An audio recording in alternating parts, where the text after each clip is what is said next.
이제 여러분과 함께 오늘의 말씀을 나누고자 합니다. 오늘 말씀의 제목은 부활을 믿다. 사도신경 강해 중 부활을 믿다 네 번째 시간으로서 부활 증명이라는 제목으로 여러분과 함께 말씀을 나누도록 하겠습니다. 먼저 성경 본문은 부활 주일 이후로 똑같이 그 본문을 보고 있습니다. 고린도전서 1장입니다. 고린도전서 15장입니다. 고린도전서 15장 1절부터 19절까지의 말씀입니다. 고린도전서 15장 1절부터 19절. 신약성경 280쪽쯤에 있습니다. 고린도전서 15장 1절부터 19절까지입니다. 제가 하나님 말씀 받들어 읽겠습니다. 형제들아, 내가 너희에게 전한 복음을 너희에게 알게 하노니 이는 너희가 받은 것이요 또 그 가운데 선 것이라. 너희가 만일 내가 전한 그 말을 굳게 지키고 헛되이 믿지 아니하였으면 그로 말미암아 구원을 받으리라. 내가 받은 것을 먼저 너희에게 전하였노니 이는 성경대로 그리스도께서 우리 죄를 위하여 죽으시고 장사 지냄 받으셨다가 성경대로 사흘 만에 다시 살아나사 게바에게 보이시고 후에 12 제자에게와 그 후에 500여 형제에게 일시에 보이셨나니 그 중에 지금까지 대다수는 살아있고 어떤 사람은 잠들었으며 그 후에 야고보에게 보이셨으며 그 후에 모든 사도에게와 맨 나중에 만삭되지 못하여 난 자 같은 내게도 보이셨느니라. 나는 사도 중에 가장 작은 자라. 나는 하나님의 교회를 박해하였으므로 사도라 칭함 받기를 감당하지 못할지니라. 그러나 내가 나 된 것은 하나님의 은혜로 된 것이니 내게 주신 그의 은혜가 헛되지 아니하여 내가 모든 사도보다 더 많이 수고하였으나 내가 한 것이 아니요 오직 나와 함께 하신 하나님의 은혜로라. 그러므로 나나 그들이나 이같이 전파하매 너희도 이같이 믿었느니라. 그리스도께서 죽은 자 가운데서 다시 살아나셨다 전파되었거늘 너희 중에서 어떤 사람들은 어찌하여 죽은 자 가운데서 부활이 없다 하느냐. 만일 죽은 자의 부활이 없으면 그리스도도 다시 살아나지 못하셨으리라. 그리스도께서 만일 다시 살아나지 못하셨으면 우리가 전파하는 것도 헛것이요 또 너희 믿음도 헛것이며 또 우리가 하나님의 거짓 증인으로 발견되리니 우리가 하나님이 그리스도를 다시 살리셨다고 증언하였습니다. 만일 죽은 자가 다시 살아나는 일이 없으면 하나님이 그리스도를 다시 살리지 아니하셨으리라. 만일 죽은 자가 다시 살아나는 일이 없으면 그리스도도 다시 살아나신 일이 없었을 터이요 그리스도께서 다시 살아나신 일이 없으면 너희의 믿음도 헛되고 너희가 여전히 죄 가운데 있을 것이요 또한 그리스도 안에서 잠자는 자도 망하였으리니 만일 그리스도 안에서 우리가 바라는 것이 다만 이 세상의 삶뿐이면 모든 사람 가운데 우리가 더욱 불쌍한 자이리라. 아멘.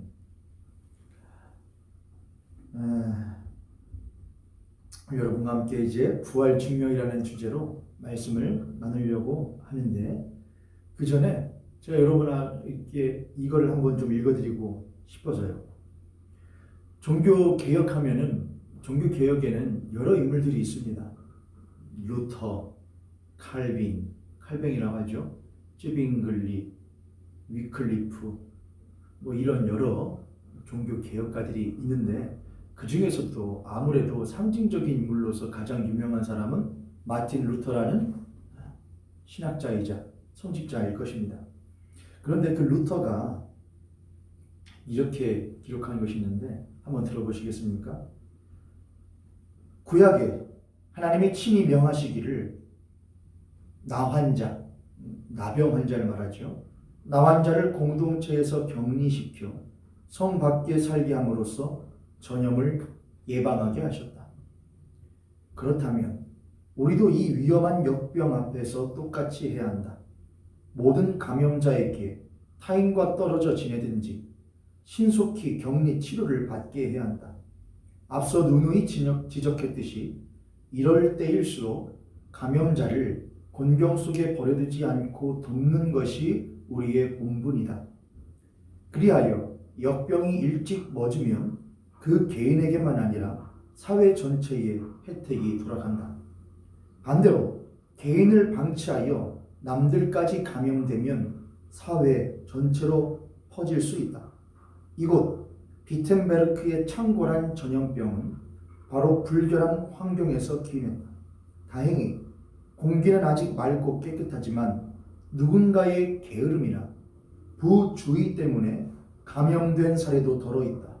이처럼 마귀는 우리 가운데 공포를 조장하여 폐주하게 하고는 쾌재를 부른다. 하나님 그의 뜻을 꺾으소서. 아멘.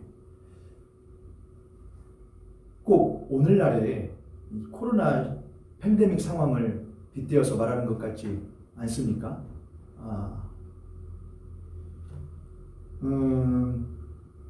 이런 말씀을 드리고 싶은데 마틴 루터가 이렇게 썼더라고요. 그러니까 마틴 루터가 활동하던 시대에 아무래도 전염병이 창궐했었고 전염병으로 인하여서 사회 가운데에 어려움들이 많이 있었던 것 같습니다. 그럼에도 불구하고 마틴 루터는 우리들이 다 존경하는 인물로서 이러한 대책을 그리스도인들에게 마땅히 해야 한다고 강구했는데 그것이 무엇이었냐면은 개인의 신앙을 철저하게 지킴과 동시에 확실하게 해야 할 것이 있는데 그것은 분명한 격리와 또한 사회 전체를 위하여서 그리스도인들이 먼저 헌신하고 희생해야 할 것들을 요구했다고 하는 것입니다. 최근에 여러 가지 뉴스들을 보면서 굉장히 안타까우면서 또한 분노를 금하지 않을 수가 없는 분들이 많이 있었습니다. 지금의 상황은 그 누구도 겪어보지 못한 전 세계적인 팬데믹 상황입니다. 한 번도 가보지 않은 길을 지금 우리들은 전 세계 인구들이 함께 가고 있는 중인데 단연 그 가운데 우리나라는 매우 앞서서 그 길을 걸어가고 있는 것이라고 전 세계가 인정하고 있는 상황이 되어 있습니다. 그런 상황 가운데에서 아무도 가보지 않은 그 누구도 가보지 않은 그 상황을 대한민국이라는 나라가 가장 앞장서서 지금 나아가고 있는데 그런 과정 가운데 있다 보면은 위험이라고 하는 것은 또한 예기치 못한 상황이라는 것은 늘 있을 수밖에 없지 않습니까? 예, 물론 누군들 안정을 싫어할 사람이 있겠으며 누군들 위험을 감수하고 싶은 사람이 있겠습니까마는 아무도 가보지 않은 상황에서 이 상황을 타개하고 회복시키기 위해서는 어느 정도의 위험 부담은 당연한 것이 아니겠습니까? 그런데 일부 뭘 지각한 언론들, 저는 사람들을 시민들이나 국민들을 욕할 수는 없다고 생각합니다. 물론 저는 강단에서는 욕하지 않는다고 말하지만 사석에서는 욕 많이 합니다. 하지만 그들로 하여금 그렇게 만드는 역할을 언론들이 하기 때문에 제가 그 부분에 대해서는 목사이자 또한 시민으로서 그리스도인으로서 한마디를 해야 할 것 같습니다. 여러분, 그리스도인들이 먼저 앞장서야 되는 것 아닙니까? 마틴 루터가 우리들이 사회 전체에 그 감염병이 확산됨으로써 사회 전체에 해악을 끼치는 것을 그리스도인들이 먼저 앞장서서 헌신해야 되는 것 아니냐? 고통 속에서 감염자들이 격리되어져서 외로움을 겪고 있다면 그들을 돌보는 일과 동시에 먼저 우리들이 사회로부터 우리들을 감염병으로부터 격리하여 거리를 두어 이미 그때부터 거리 두기를 말했다니까요, 여러분. 거리를 두어서 하루빨리 사회가 회복할 수 있도록 우리들이 해야 되지 않겠는가라고 말했던 것과 같이 그리스도인들이 먼저 위험 부담이 있다. 어느 정도의 확률은 있다. 100명 중에 1명 백신을 맞고 확률이지 않습니까, 여러분? 100명 중에 1명이요. 예, 물론 그 100명 중에 1명이 여러분이 되실 수도 있겠지만은 전 여러분에게 그렇게 부탁을 드려요, 여러분. 여러분들이 그리스도인이시면은 그 100명 중에 1명이 그리스도인이 되어야 되는 것 아닙니까?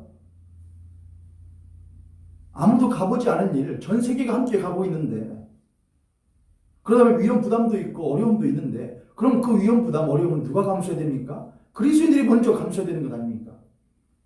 그런데 어디 교회에서 어디 목사들이 백신 안에 무슨 칩이 들어있다느니 666이 들어있다느니 그거 하면 사탄의 표를 받는다느니 그거 맞으면은 아프다느니 당연히 독감 주사 맞아도 일부 사람들에게서는 발열 통증 나타나요, 여러분. 근데 한 번도 맞아보지 않은 백신은 오죽하겠습니까? 상식적으로 그리스도인들이 생각해야죠. 제가 마틴 루터의 이 대목을 보고, 사실은 이 대목은 제가 팀 켈러라고 하는 목사님의 부활을 입다라는 책을 읽고 있다가 그분이 이 대목을 썼더라고요.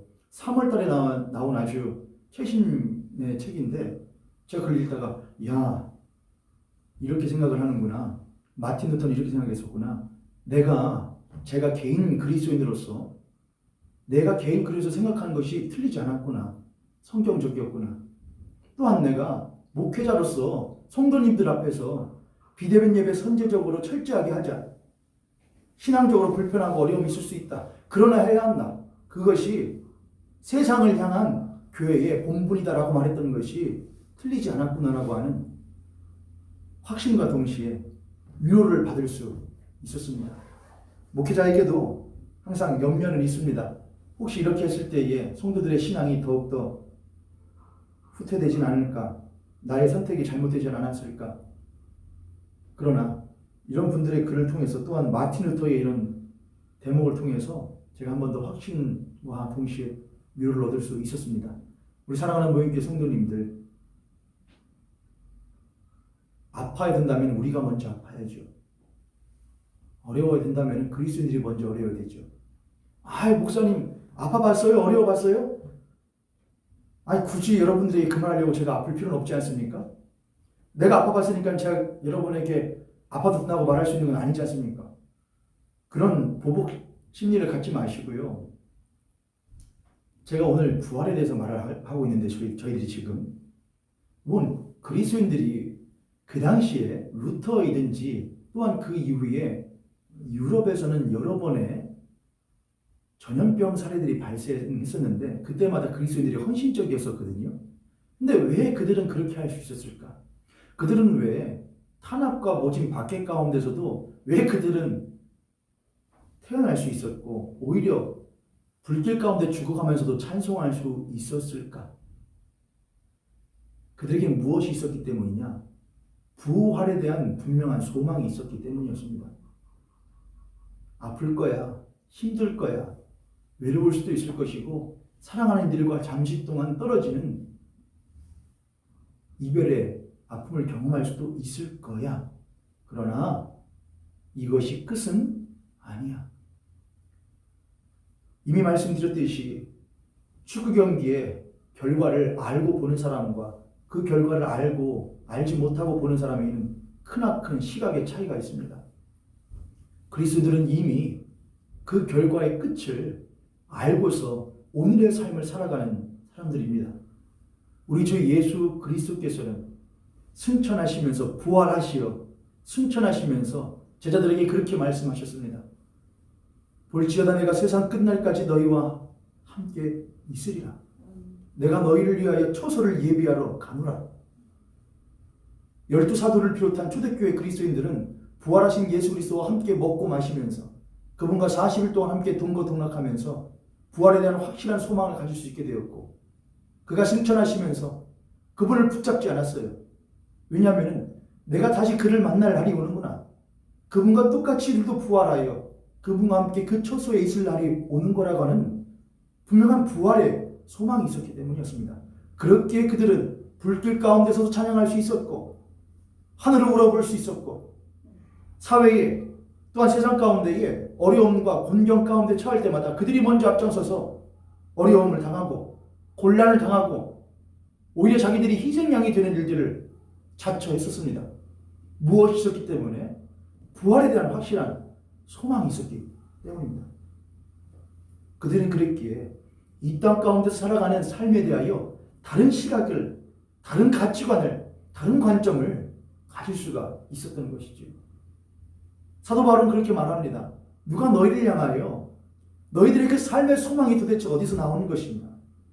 너희는 도대체 왜 울만한데 울지 않고 낭망할 만한데 낭망하지 않고 꼬꾸라칠 만한데 꼬꾸라지 않고 우겨쌈 당할 만한데 우겨쌈 당하지 않는가?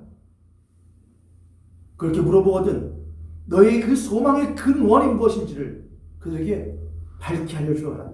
그게 뭐예요 여러분? 십자가와 부활의 소망이에요.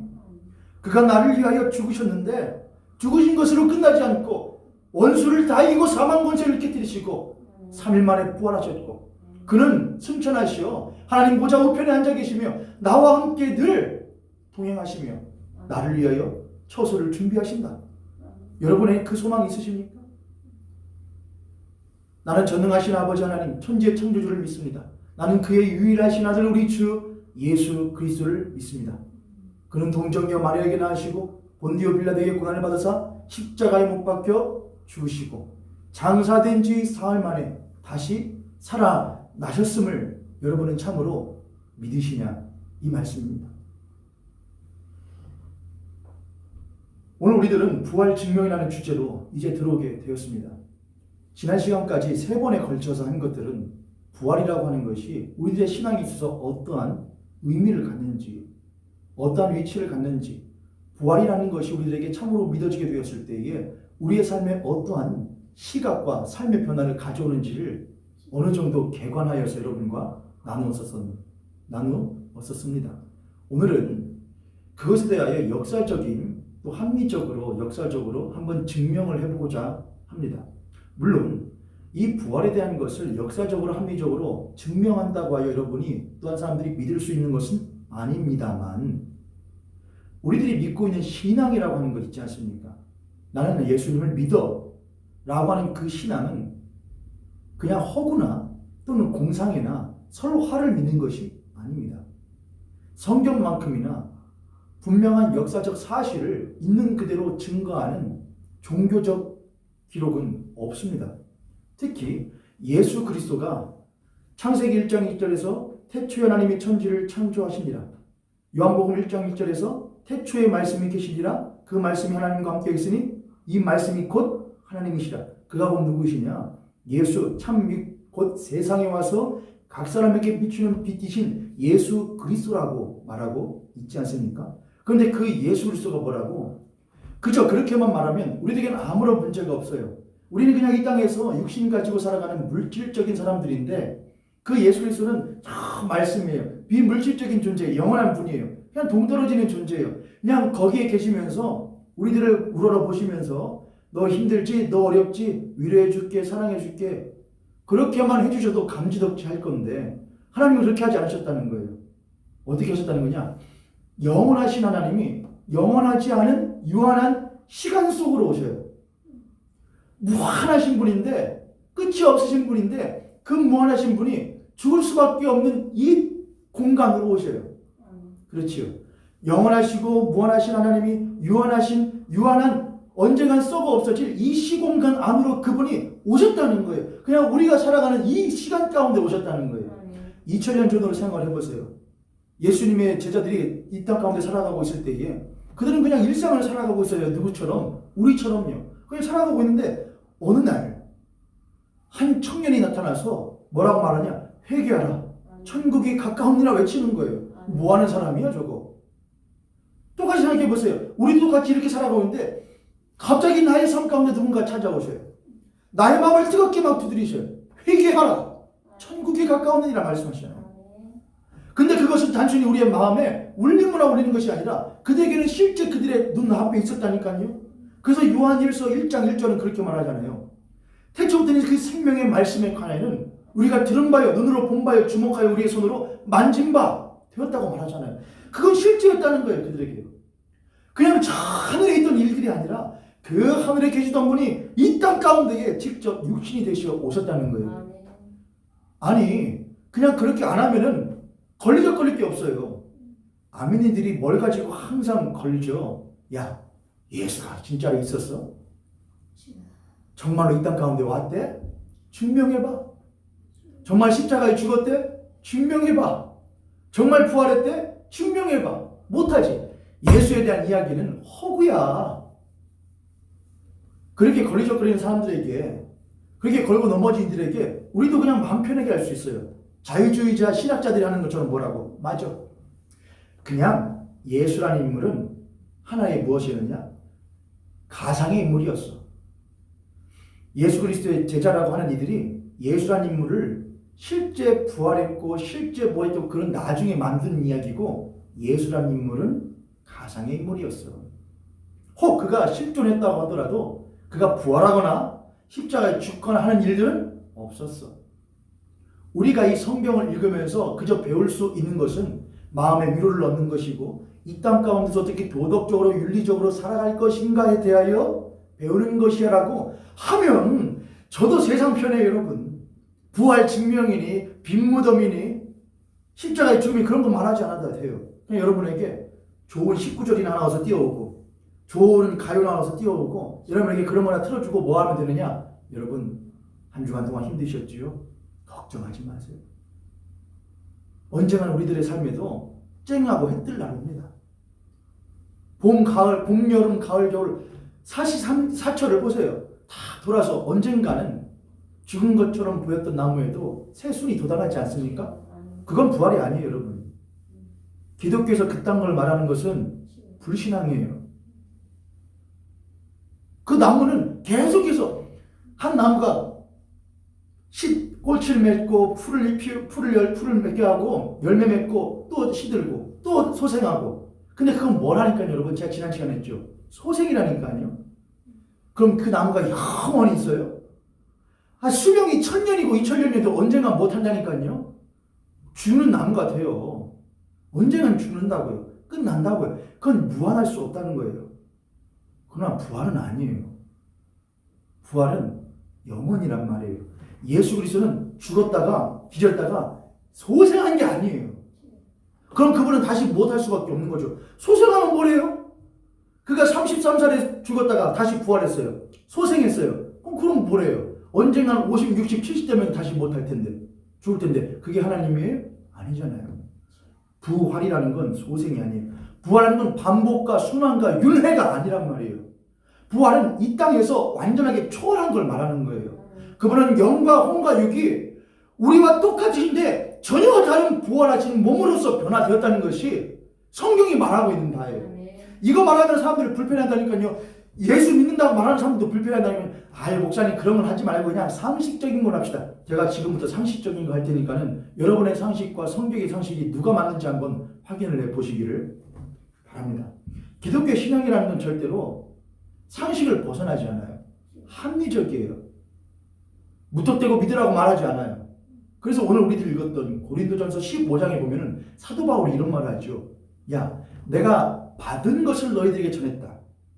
사도 바울이 받았다는 건 뭐냐? 나도 예수 그리스도의 12제자 게바, 베드로든 요한이든 또 예수님의 형제 야고보든 그런 사도들에게 받은 복음이 있다는 거예요. 그게 뭐냐? 예수 그리스도 성경대로 십자가에서 죽으시고 성경대로 사흘 만에 부활하셨다 그 말이에요. 그게 예수님의 제자들이 말했다는 거예요. 베드로가 바울이 그걸 받았다는 거예요. 그 복음을. 그리고 자신도 무엇을 경험했다는 거예요? 다메섹으로 가는 그 도상에서 부활하신 예수 그리스도를 만났다는 거예요. 그게 바울이 말하는 거였단 말이에요. 그리고 뭐를 말하느냐? 성경대로 사흘 만에 성경대로 십자가에 죽으시고 성경대로 부활하셨는데 그 부활하신 예수께서 뭐랬냐? 게바에게 보이시고 500의 형제에게와 야고보에게와 12제자에게와 여인들에게와 또한 자기에게도 만삭되지 못하여 난자 같은 나에게도 보이셨단 말이에요. 이건 뭐예요, 여러분? 이건 사실이잖아요. 바울이 이거를 말하게 되면은 예를 들어 바울이 이 말을 쓸 때에 게바든 야고보든 12제자든 지금 그가 언급했던 사람들이 이렇게 말하죠. 내가 지금 말하는 사람들 이것 말고도 더 많은데 다 말할 수가 없어. 다 적을 수가 없어. 내가 지금 말한 이 사람들 중에 덜어는 살아있는 사람도 있고 덜어는 죽은 자들도 있어 라고 말을 하잖아요. 그건 뭐예요? 내가 만약 거짓말이었으면 야 부활하신 예수 그리스도가 게바에게도 보이고 500의 형제 야고 누구에게도 보였대. 근데 그 중에 살아있는 사람들이 있어. 그럼 그들이 뭐라고 하겠어요? 야 바울 너 왜 거짓말하냐? 반박할 수가 있을 거 아니에요. 반박 가능한 일을 뭐 하려고 바울이 거짓말하면서 쓰겠냐 이 말입니다. 바울은 그래서 지금 뭐라고 있는 것이냐? 이 성경 고린도전서 15장에 예수 그리스도의 부활은 역사적 사실이었다고 하는 것을 분명히 기록하고 있다는 거예요. 그래서 부활은 위대한 신학자이자 동시에 변증가예요. 바울은 그냥 믿으라고 하지 않아요. 야, 믿기에 충분하지 않아? 이랬는데 어떻게 안 믿을 수가 있어? 믿을 만한 충분한 하나님 우리들에게 무턱대고 믿어 하지 않는다 이거예요. 하나님은 나에게 무턱대고 믿으라 하지 않고 나의 이성과 나의 합리에 충분한 사실을 주시더라. 그런데 내가 그것만으로 내가 믿을 수가 없거든. 왜? 이건 영의 문제이기 때문에. 내 지성으로는 이해가 돼. 그래, 부활할 수 있겠구나. 근데 이건 지성의 문제만이 아니야. 근데 하나님께서 나의 만장되지 못한 나 같은 자, 예수 그리스도를 배반하며 예수 그리스도를 모욕하고 예수 믿는 자를 잡아죽이던 나 같은 자를 긍휼히 여기사 나의 심령을 뒤집어 부시오. 나의 영과 혼과 육이 지성이 온전히 예수 그리스도의 십자가의 복음 앞에 굴복하지 않을 수 없게끔 만드시더라. 너희들이 그러한 일이 있기를 간절히 원하노라. 그렇게 하고 있다는 거겠죠. 저는 그런 일이 저에게도 동일하게 또한 여러분에게도 동일하게 있기를 주님의 이름으로 간절히 축복합니다. 천천히 지금부터 제가 부활 증명을 이어갈 것인데 여러분 집중하시어서 잘 따라오실 수 있기를 바랍니다. 먼저 지난주에 저희들이 했어야 될 분량이었는데 예수의 빈 무덤에 대한 이야기들이었어요. 예수 그리스도의 빈 무덤을 우리들이 어떻게 설명할 수 있을 것인가에 대하여 제가 짧게 4가지로 정리를 해보도록 하겠습니다. 먼저 예수 그리스도의 빈 무덤을 어떻게 설명할 수 있을까? 첫 번째, 만약 비어있지 않은 무덤과 그 시신을 확인할 수 있는 가능성이 충분한 근접한 장소에서 제자들이 목숨을 걸고 부활을 전할 수 있었겠는가? 다시요. 그러니까 이 말이 무슨 말이냐? 예수 그리스도께서 십자가에서 죽으신 것은 어디에서 일어난 일이냐? 예루살렘 성 밖이었죠. 근데 그렇게 멀지가 않았단 말이에요. 제가 성지순례를 갔다 왔으니까 알잖아요. 그렇게 멀지 않아요. 예루살렘 성에서 좀만 가면 돼요. 그러면 그 예수 그리스도의 시신을 어디다가 묻었다고 했냐면은 아리마대 사람 요셉이라는 사람의 묘에다가 장사했다고 그랬죠. 아리마대 사람 요셉은 뭐냐? 그 땅 예루살렘에서 사회적 지위가 절대로 낮지 않은 사람이었단 말이에요. 고위층의 사람이었어요. 그럼 어디에 있겠어요? 예루살렘 성 안에 있겠어요? 아니면 성 밖에 있어요? 몰라요. 그럼 어딘지 몰라. 그런데 중요한 건 적어도 예루살렘 성 근접한 곳에 장사했을 거란 말이에요. 누구를? 예수님을요. 자, 그럼 예수님의 시신을 예루살렘 성이 아니고 예루살렘 최남단이나 최북단에다 갖다 놓은 것도 아니고 아니면 다른 나라에다 갖다 놓은 것도 아니라 죽으시고 십자가 달려 죽은 그 십자가 처형 장소인 골고다 언덕에서 얼마 멀지 않은 충분히 누가 예수를 십자가에 못 박아 죽여야 된다고 말했던 유대 지도자들과 종교 지도자들과 또한 예수 그리스도가 살아있으면은 자기들에게 해가 되는 정치적으로 해가 되는 로마 지도자들에게 예수 그리스도의 시신이라고 하는 것은 뭐냐? 골칫덩어리란 말이에요. 유대 지도자들과 로마 지도자들도 이미 뭘 듣고 있었느냐? 예수님이 뭐라고 했었다고 하는 것을 나는 무엇 할 거야? 십자가에 죽을 거야. 그러나 나는 무엇 할 거야? 부활할 거야. 예수님의 제자들에게도 말했던 것을 예수님이 숨어서만 말하신 것이 아니었거든요. 공공연하게 말했단 말이야. 난 죽어. 그러나 다시 살아.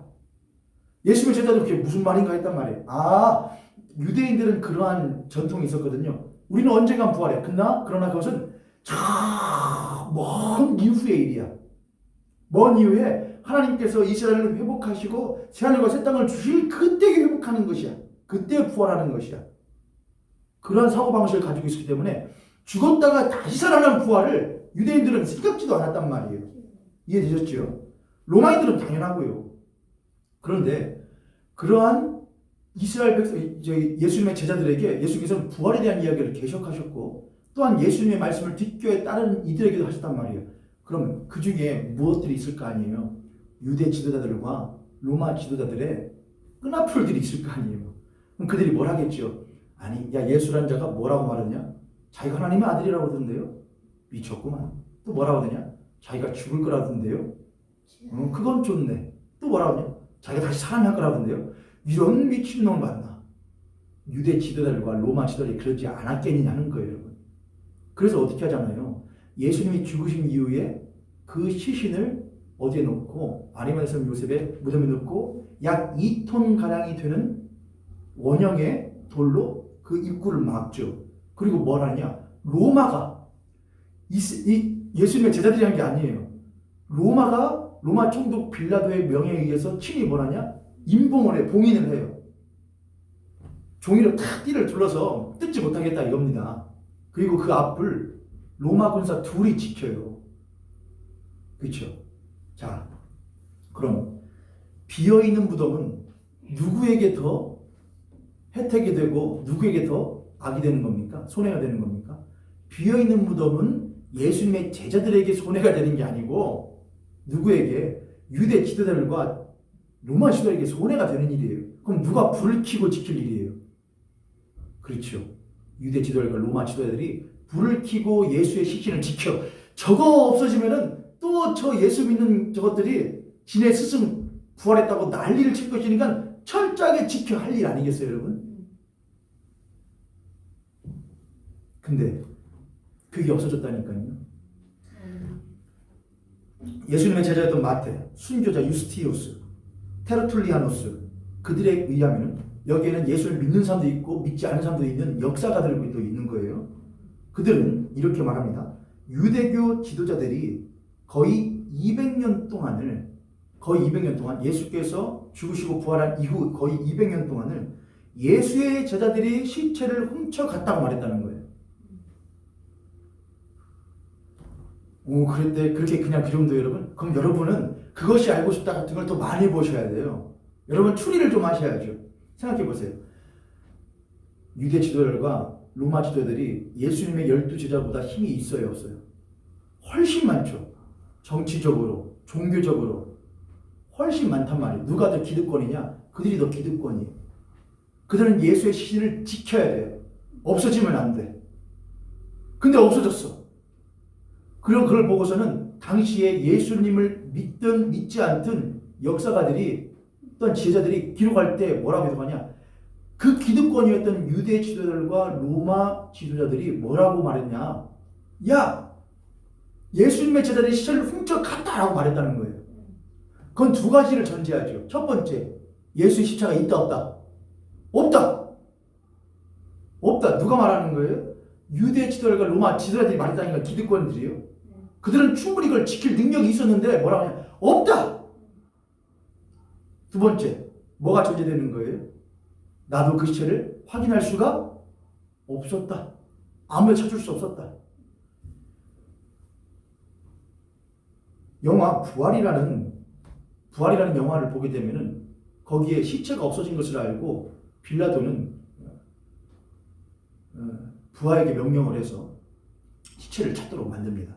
그래서 온 예루살렘을 뒤져요. 안 그랬겠습니까, 여러분? 유대 지도자들이 빌라도에게 어떻게 했어요? 예수 십자가에 못 박아 죽여라 막 그러잖아요. 빌라도가 나는 죄를 찾을 수가 없는데 뭐라고 그래요? 저 사람은 자기가 하나님의 아들이라고 그랬습니다. 우리들에게는 만약에 하나님의 아들이면은 저가 우리들의 왕인데 우리들의 왕은 누구밖에 없습니다. 로마의 황제밖에 없습니다. 그렇게 말하지 않았어요. 만약에 빌라도 당신이 저 사람을 죽이지 않으면은 당신은 당신의 황제인 로마 황제에 대해서 뭘 하는 겁니다. 반역하는 거 아닙니까? 빌라도가 그 말에 뜨끔해가지고서는 뭘 하잖아요. 죽여버려 하잖아요. 밀란이 일어날까봐. 그러니까 유대 종교자들이 난리를 쳤을 거 아니에요. 시체 빨리 찾으라고. 빌라도한테 저 시체 빨리 찾으라고. 저 벌써 부활했다고 떠들고 다니는데 시체 찾으라고. 그럼 빌라도가 어떻게 했겠죠? 집을 막 이잡듯이 지었지 않겠어요? 예루살렘을요. 사람들을 풀어서 잡아. 고문도 했지 않았겠어요, 여러분? 예수님을 봤다고 하는 제자들, 여인들 잡아가 아주 고문했겠죠. 봤어? 어딨어? 숨겼지? 어디다 놨어? 그들에게는 그것을 찾을 수 있는 충분한 능력도, 재력도, 권력도 있었음에도 불구하고 그들은 딱 한 가지 말 말했다는 거예요. 예수의 제자들이 시체를 훔쳐갔다. 이것이 예수의 빈 무덤에 대한 첫 번째와 두 번째 두 가지의 증명이에요. 또 하나가 있습니다. 복음서는 부활의 목격자로서 누구를 언급을 하느냐? 예수님이 부활했다고 하는 것을 누가 맨 처음 발견하죠? 이렇게 나옵니다, 성경에. 예수님이 장사지 되시고 나서 예수님의 시체에 무엇을 하기 위하여 이 향유를 바르기 위해서 누가 가느냐? 여인들이 가요. 여인들이. 그래서 그 여인들이 뭘 하냐? 무덤에 갔더니 무덤 문이 열렸더라. 깜짝 놀래가지고 가려고 하는데 천사가 나타나서 뭐라냐? 야, 놀라지 말아라. 너희들이 찾던 그분이 살아나셨다. 아니. 그렇게 말을 해요. 막 여인들이 막 가슴이 막 뛰는 거예요. 그래서 막 뭐 하려고 제자들에게 말로 막 뛰어가는 거예요. 그래서 게바에게 요한에게 말을 해요. 그 게바하고 요한이 막 뛰어와서 이제 확인하려고 오는 거죠. 근데 이 초대교회 지도자들이 뭘 했느냐? 사람들이 여러분 성경 사복음서를 다 보면은 예수님의 부활을 처음 목격한 사람들이 누구였느냐? 여인들이라고 말을 해요. 이게 왜 중요하느냐? 그 당시는 여인들은 아무런 언론권이 없었습니다. 발언권이 크지 않았다는 거예요. 크지 않은 게 아니라 없었어요. 그 당시에 여자들이라고 하는 이들에 대해서는 인권이 거의 없었던 때였거든요. 특히 예루살렘은 이스라엘타였죠. 근데 그런 여인들이 여러분 생각해 보세요. 만약에 어떤 것을 증거하고 싶어요. 그러면은 누구의 입을 빌어서 하는 게 좋아요? 죄수의 입을 빌어서 하는 게 좋아요? 아니면 사회적으로 덕망이 높은 사람의 입을 빌어서 하는 게 좋아요? 사회적으로 덕망이 높은 사람이요. 그 사람의 말에 더 뭐가 있을 거라고, 신뢰성이 있을 거라고 사람들이 여기기 때문에 그래요. 그렇죠. 그런데 만약에 사복음서를 기록한 예수님의 제자들이 예수님의 비어져 있는 무덤을 제일 먼저 확인했던 사람을 예수를 따랐던 여인들 말고 누구로만 해도 게바네, 요한이네, 마태네 12제자로만 그냥 해도 뭘 할 텐데 충분할 수 있을 텐데 그렇게 하지 않았다는 거예요. 누구를 넣느냐? 여인들의 증언을 넣었다는 거예요. 그렇게 하는 것은 오히려 예수님의 십자가에서 죽으시고 부활하신 그 빈 무덤을 오히려 공신력 있게 하는 것에서 해가 될 것 같은데 예수님의 제자들과 사복음서의 저자들과 제자들은 또한 초대교회 사람들은 그것들을 전혀 못하잖냐? 하지 않았다는 거예요. 아니, 봤어. 예수님의 빈 무덤을 처음 본 사람들은 여인들이었어. 마리아, 막달라 마리아와 예수님의 어머니 마리아와 그들이 먼저 본 거였어. 왜 그들은 반론을 줄 수 있고 빌미를 줄 수 있는 것을 했을까? 우리는 거기에서 오히려 무엇을 발견할 수 있냐? 그 제자들의 사실에 입각한 증언이라고 여길 수 있는 근거를 발견할 수 있을 것입니다. 그 누구라도 반론의 여지가 있고 누구라도 조금이라도 공신력 있는 사람의 입을 빌어서 무엇인가 사실을 증거하고 싶을 것임에도 불구하고 초대교회 사도들과 또한 교부들은 늘 사실에 입각하여 우리는 있는 대로 인권도 발언권도 약했던 그 여인들이 맨 처음 예수의 빈 무덤을 보았다라고 증거했다는 것입니다. 마지막은 신약성서의 저자들, 바로 마태, 마가, 누가, 요한을 비롯하여 베드로와 또한 바울 모두가 예수 그리스도의 그 부활하심에 대하여 증언의 일치를 이룬다는 것입니다. 이렇게 볼게요. 예수님의 12제자나 또 많은 사람들이 있어요. 근데 부활을 아니야. 부활한 게 아니었다는 거예요. 아무도 부활한 예수님을 만난 적이 없어. 그들이 시체를 사실은 훔쳤다고 쳐요. 시체를 훔쳤어. 또는 예수님이 어떻게 매를 그냥 맞았는데 제가 말씀드렸잖아요. 그렇게 매질을 맞으면은 장기가 드러난대요. 동맥과 정맥이 드러난대요. 그 채찍질을 먼저 십자가를 지기도 전에 채찍질을 맞아서. 그래서 이미 반 죽은 몸이나 마찬가지래요. 근데 십자가에 양손과 양발 박혀서 달렸던 사람이 기절했어. 그래서 무덤에 묻혔어요. 근데 그 사람이 못했어요? 어찌 해가지고 소생을 했네. 몸은 뭐잖아요? 만신창이잖아요. 근데 그 만신창인 몸으로 어떻게 이통가량 되는 문을 밀었어. 어떻게 밀었다 쳐요? 여러분들 당연히 뭐라고 하셔야 돼요? 그런 일이 어떻게 일어나? 맞아요. 근데 했다 쳐요. 그렇게 했다고 하는 사람도 있거든요. 하고서는 앞에 있는 병사 둘을 못하고 해가지고는 마취를 시키든 어떻게 하든 그 두 병정, 로마 병정 둘을 그 만신창이 된 몸으로 피했어. 그래가지고 기어서 어떻게 쩔뚝쩔뚝 가가지고 제자들이 갔어요. 그리고 뭐라 그래? 내가 부활했다고 그래라. 여러분이 제자라고 생각해보세요. 미쳤어? 만신창이 돼가지고 완전 걸레가 됐는데 근데 해다 쳐요 또 그것도. 12명째 야 부활했다 치자. 그럼 이거 꽤나 큰 센세이션이 될 거야. 우리가 하나의 종교를 만들 수 있을 거야. 부활했다 치자. 하고서는 입을 맞춰. 그래서 부활했다 막 말하고 다녀요.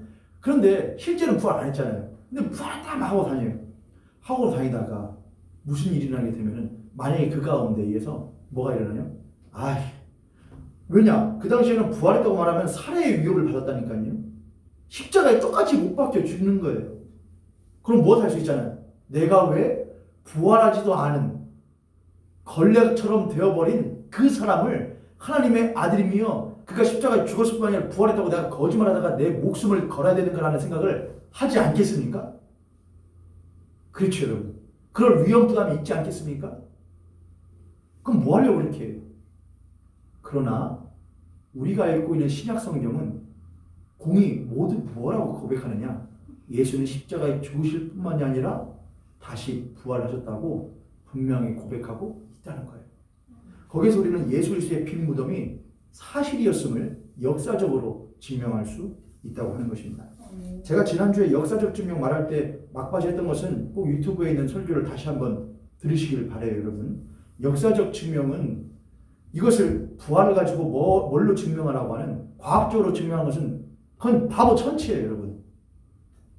과학적 증명은 뭘 해야 되는데 실제 무엇인가 물질을 가지고 실험을 해야 증명 가능하잖아요. 근데 예수님의 부활을 실험을 통해서 증명할 수 있어요, 없어요? 없잖아요. 그럼 예수의 부활은 무엇 증명밖에 없느냐? 역사적 증명을 하는 거예요. 합리성에 따라서. 그래서 지금 이 부활이 합리적이냐 합리적이지 않느냐를 지금 여러분과 증명하고 있는 겁니다. 여러분 이거 그냥 넘기시지 말고 꼭 다시 들으셔서 이해를 하셔야 돼요. 자, 그럼 부활에 대하여 여러 가지의 가설들이 있는데 그 가설들에 대해서 하나씩 반박하고 오늘 말씀을 마치도록 하겠습니다. 이렇게 말하는 사람들이 있습니다. 예수님의 제자들과 여인들이 다른 무덤을 찾아갔다. 예수님의 무덤이 아니라 묻힌 무덤이 아니고 다른 사람의 무덤을 찾아갔다고 하는 착각설을 말하는 사람들이 있습니다. 그럼 다른 제자들은요? 예수님의 부활하신 예수님을 봤다고 하는, 또한 예수님의 빈 무덤을 봤다고 하는 이들이 단지 여자들 뿐이었습니까? 단지 게바와 유한 뿐이었을까요? 여러분이 예수님을 그토록 따랐던 제자라고 한번 생각해 보세요. 야! 예수의 무덤이 비어있대. 예수를 믿지 않아도 구경하고 싶어서 달려가지 않겠습니까? 그렇죠.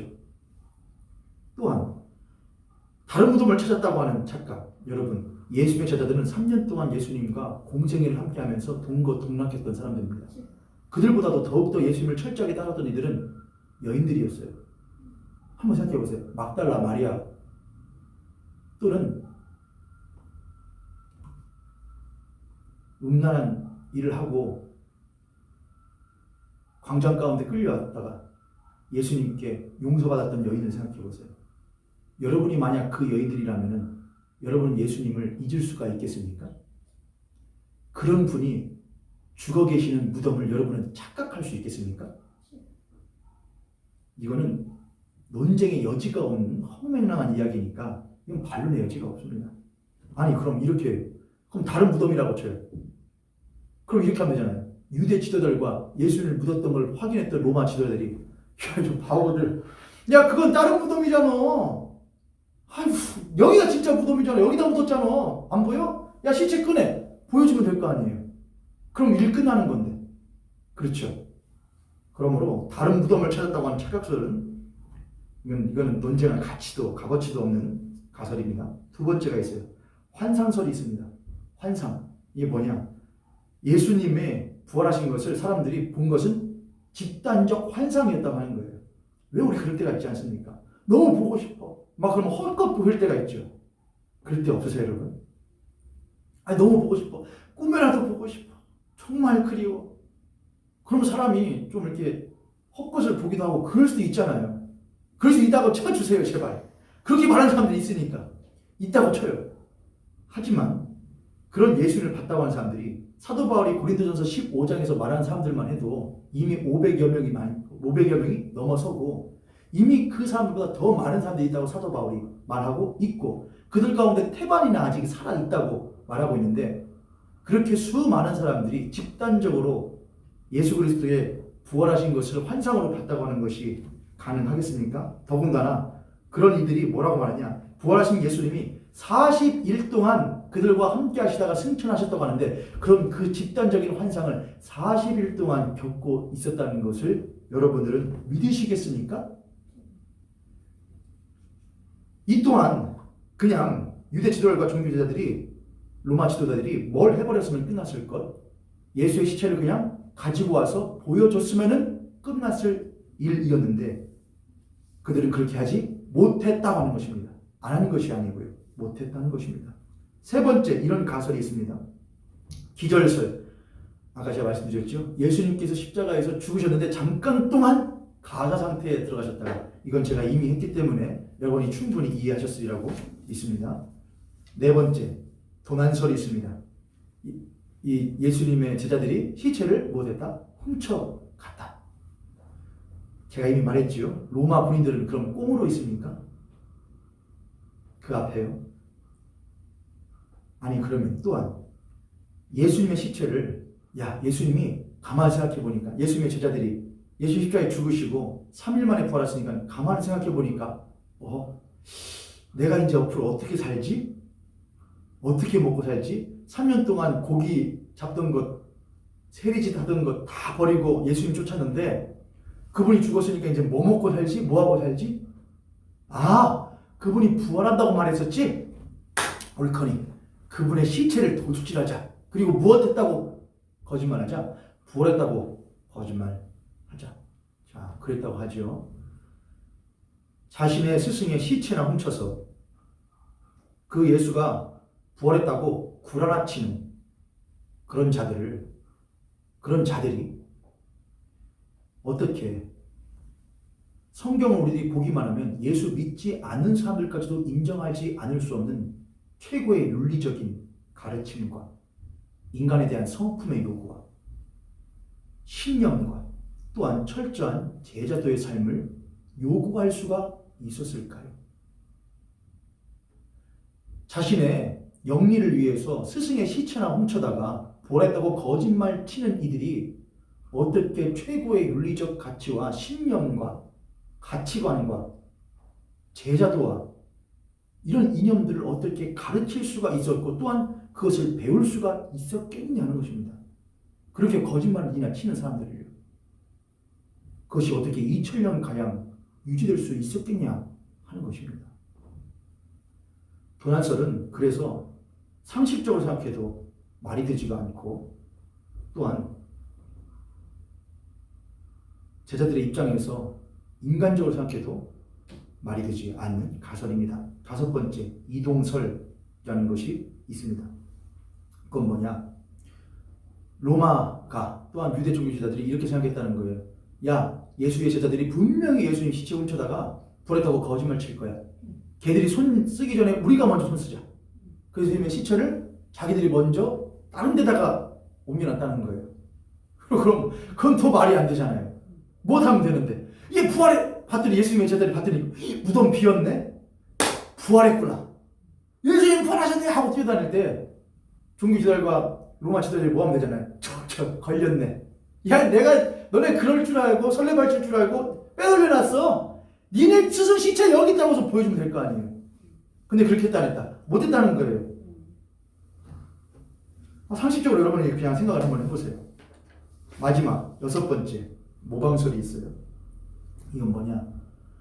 예수님의 제자들이 예수 그리스도의 십자가에서 죽으시고 부활한 것을 그 당시 고대에 오시리스나 미트라나 아도니스나 디오니스와 같은 어떤 신화적인 인물에 부합하여서 그들을 모티브 삼아서 모방하여서 예수를 그러한 인물로 신격화한 거짓말을 했다는 거예요. 그러나 오시리스, 이집트 신화에 나오는 오시리스는 부활한 것이 아니라 지하의 지옥의 왕이 되었고 또한 그 이외에 다른 인물들도 그가 성경에서 제자들이 말한 것처럼 그가 우리들과 같이 함께 먹고 마시고 이야기했는데 그러니까 우리가 똑같은 몸이었는데 어떨 때는 문이 닫혀 있는 우리들만 있는 공간에 그가 그냥 오시어서 뭘 하시더라? 우리들에게 평안할지어다 말하시더라. 그분은 분명히 여기 계셨는데 저기에서 다른 제자들을 이미 만나셨더라. 그건 뭐예요? 그는 그리스나 이집트의 로마의 신화적인 인물들과는 전혀 다른 인물이기 때문에 그들에게는 그저 그것이 무엇이느냐? 신화적인 인물로서 그는 부활했어. 신화적인 인물로서 오시리스든 미트라든 디오니스든 근데 그는 신화적인 인물로서 우리가 전혀 다른 인물이 되었더라. 만질 수도 없고 볼 수도 없고 어떻게 해야 할 수 없는 그런 분이었더라. 그러나 예수는 그렇지 않았다는 거예요. 예수님의 제자들은 예수님은 우리와 함께 먹고 마셨다는 거예요. 40일 동안 우리와 함께 계셨다는 거예요. 우리는 그들을 만졌다는 거예요. 예수님이 옆구리에다가 구멍을 보면서 자신의 제자 도마에게 도마야 그렇게 의심이 됐어? 못 믿겠었어? 너 봐봐라. 넣고 믿지 못하는 자가 되지 말고 믿는 자가 되어라. 그분이 그렇게 하게 하셨다는 거예요. 뭐 하려고 그렇게 거짓말 하냔 말이에요. 그냥 뭐라고 하면 되지. 야 우리 예수님도 저 오시리스처럼 저 미트라처럼 신화에 나오는 인물처럼 새롭게 부활해서 잘 계시는 거야. 그렇게 말하면 확인 불가하니까 반박 불가하잖아요. 근데 뭐 하려고 먹었다? 같이 밥 먹었다? 나한테 조반을 해가지고서는 베드로가 나한테 조반해서 뜯어주시더라. 먹으라고. 그리고 나한테 야 내 양을 치라. 내 양을 먹이라. 그렇게 하시더라. 뭐 하려고 그렇게 쓸데없는 반박 가능한 일들을 하냔 말이에요. 왜 했겠어요? 사실이니까. 아멘. 진짜 봤다는 거예요. 진짜 했다는 거예요. 나는 이것을 목숨 걸고 말하지 않을 수가 없다는 거예요. 아멘. 여러분 마지막 증거가 있어요. 예수님의 제자들 12제자들은 사도 요한만 반모섬에서 유배되어 자신의 수명을 다하여 죽고 그것도 유배되어서 예수를 믿다가요. 나머지 11명의 제자들은 전부 다 뭘 해요? 순교돼요. 아멘. 십자가에 죽고 거꾸로 달려 죽고 참수당해 죽고 수장당해 죽고 다 죽어요. 예수님의 제자들 12명만 그랬습니까? 초대교회 모든 인물들이 뭘 해요? 부활하신 예수 그리스도 때문에 죽어요. 아멘. 여러분 같으면 죽겠습니까? 그러나 그들은 말해요. 야 어떻게 안 죽어? 내가 이 땅 가운데 사는 것이 만약에 끝이라고 한다면은 내가 죽는 것이 아깝지. 근데 부활하신 예수를 내가 보고 주목하고 내 손으로 만졌는데 그분이 나에게 말씀하시기를 내가 가고 너도 나와 같이 믿는 자는 나와 함께 부활하며 영생하리라고 말씀하셨는데 아멘. 내가 어찌 이 땅 가운데 삶을 한시적으로 전부 다라고 여기면서 내 목숨 아까이 여길 수가 있어? 내 목숨은 그분께 있는 거라고 아멘. 말하면서 부활의 소망을 가지고 살았다는 것입니다. 아멘. 할렐루야. 아멘. 여러분 그게 그리스도인들의 초대교회의 또한 12제자들의 소망이자 또한 신앙이었어요. 아멘. 사랑하는 모임교회 성도님들, 우리들은 사도신경을 고백할 때마다 죽은 지 3일 만에 다시 살아나셨으며 라고 고백을 합니다. 우리들의 그 고백이라는 것은 단순히 우리들의 허황된 또한 개인적인 믿음을 넘어섭니다. 그것은 모든 이들이 내심으로는 못할 수 있어도 난 안 믿겠어 못 믿겠어라고 할 수 있어도 상식적이고 합리적으로 충분히 고려 가능하고 또한 고려해볼 만한 충분한 여지가 있는 역사적 사실에 기반한 우리들의 신앙이어야 합니다. 아멘. 그래야만 우리는 뭘 할 수 있나? 내 개인의 신앙을 넘어서서 공동체적인 신앙으로 나아갈 수가 있는 것이고 사회적인 신앙으로 나아갈 수가 있게 되는 것이죠. 이 길은 쉽지 않습니다, 여러분. 지금처럼 뭘 증명하느니 뭘 반박하느니 이렇게 하면서 여러분 머리 아픈 이야기들을 저도 해야 되고 여러분도 들으셔야만 합니다. 그러나 어쩌하겠습니까? 그게 사도 바울도 고린도서 15장에서 성경대로 제가 그래서 부활주일날 그렇게 했죠. 사도 바울은 두 가지로 증명했습니다. 그분은 성경대로 십자가에 죽으시고 성경대로 부활하셨다. 아멘. 또한 역사적으로 증명했다. 게바에게 보이시고 누구에게 보이시고 이건 역사적 사실이잖아요. 사도 바울조차도 그 두 가지로 그것을 증명하면서 우리에게 보였다는 거예요. 그런데 너희는 어찌하여 그걸 믿지 못하느냐? 저도 여러분에게 그렇게 이런데 어떻게 여러분 믿지 않을 수가 있겠습니까? 우리가 어찌 부활하신 예수 그리스도를 따르지 아니할 수가 있겠습니까? 제가 아까 말씀드렸던 팀 켈러 목사님의 부활을 읽더라고 하는 책을 읽다 보니까 이런 존 업다이크라고 하는 시인의 시를 그분이 인용을 해 놓으셨더라고요. 제목을 써놓지 않았는데 그 식구가 참 좋아서 제가 여러분하고 공유하고 싶어서 가져왔습니다. 이걸 읽고 오늘 말씀을 마치도록 하겠습니다. 정녕 그분의 부활은 몸의 부활이었다. 세포 분해가 복원되고 분자가 재결합하여 아미노산이 다시 활성화되지 않았다면 교회는 무너질 것이다. 부활은 새 봄마다 환생하는 꽃 같은 것이 아니었고 11사도의 입과 당혹한 눈에 임한 그분의 영도 아니었다. 그분은 몸으로 살아나셨고 우리도 마찬가지다. 손가락과 발가락의 구부림도 똑같았고 심장의 판막도 똑같았다. 그 심장이 찔려 죽고 시들어 멎었다가 영원한 능력으로 다시 새 힘을 얻어 봉합된 것이다.